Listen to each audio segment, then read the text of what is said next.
اللہ تعالیٰ جلدی ظالموں کو ظلم کی سزا بھی نہیں دیتا اور جلدی مظلوموں کی مدد بھی نہیں کرتا. ظالموں کو ڈھیل دیتا ہے اور اسی ڈھیل کی وجہ سے مظلوموں کی تربیت ہوتی ہے. تو یہ ایک وقفہ تربیت ہوتا ہے. اس کو جو لوگ وقفہ تربیت سمجھنے لگتے ہیں ان کے دل سے وسوسے نکل جاتے ہیں. اور جب کوئی پریشانیوں کی خبریں آتی ہے تو وہ اللہ کی طرف ان کا رجوع بڑھ جاتا ہے, ان کا بھروسہ بڑھ جاتا ہے, ان کا اطمینان بڑھ جاتا ہے, ان کی ہمت بڑھ جاتی ہے. بجائے خوف کے آنے کے, بجائے ڈر کے آنے کے, ایک سکینت ان کے دل پہ اترتی ہے اور ان کا اور اللہ تعالیٰ سے وہ مانگنے لگتے ہیں, اپنی کمزوری کا اعتراف کرتے ہیں, اللہ سے عافیت مانگتے ہیں, بڑے بول نہیں بولتے, بار بار اللہ سے کہتے ہیں کہ اللہ آپ جانتے ہیں کہ ہم بہت کمزور ہیں, ہم تکلیفیں برداشت کرنے کے لائق نہیں ہیں, ہم آپ کے انتہائی کمزور بندے ہیں, اللہ آپ لاج رکھ لیجئے, ہماری کمزوری کا خیال کر لیجئے. لیکن ساتھ میں ان کے دل سے یہ دعا بھی نکلتی ہے کہ اللہ پھر بھی اگر آپ کی طرف سے یہی فیصلہ ہے کہ مجھے کچھ تکلیف پہنچے تو پھر اللہ آپ تکلیف دینے کی, بھیجنے کی بھی تو قادر ہیں اور تکلیف کو برداشت کرنے کی ہمت اور قوت بھی تو آپ ہی دیں گے, وہ بھی دے دیجیے گا.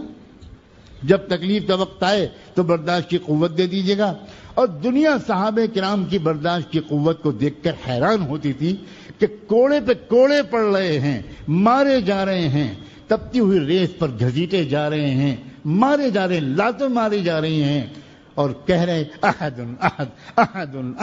احد احد احد احد, اللہ اللہ اللہ اللہ کے نام کی رٹ ہے, نہ آ ہے نہ کرا ہے, نہ اماں ہے نہ ابا ہے, نہ معافی مانگنا ہے نہ گھبراہٹ ہے. جب بہت دن کے بعد ایک مرتبہ چادر ہٹ گئی اور حضرت بلال کی کمر پر سیدنا عمر کی نظر پڑ گئی تو حضرت عمر چیخ اٹھے. عمر سے زیادہ مضبوط انسان تھا کوئی,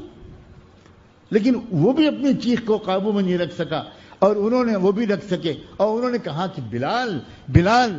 باللہ ابھی میں تمہیں اپنے ماں باپ کا واسطہ دیتا ہوں, مجھے یہ بتاؤ کہ تمہاری کمر کا جو حال ہے کہ پوری کھال ادھڑی ہوئی ہے, یعنی صاف معلوم ہو رہا ہے کہ تمہاری کھال جل کر اندر سے چربی پگھلی تھی, یہ دھبا ہے صبح صبح اوپر سے نیچے تک. بلال تم کیسے برداشت کرتے تھے؟ تو جانتے ہو بلال نے کیا جواب دیا؟ میرے آقا سید عمر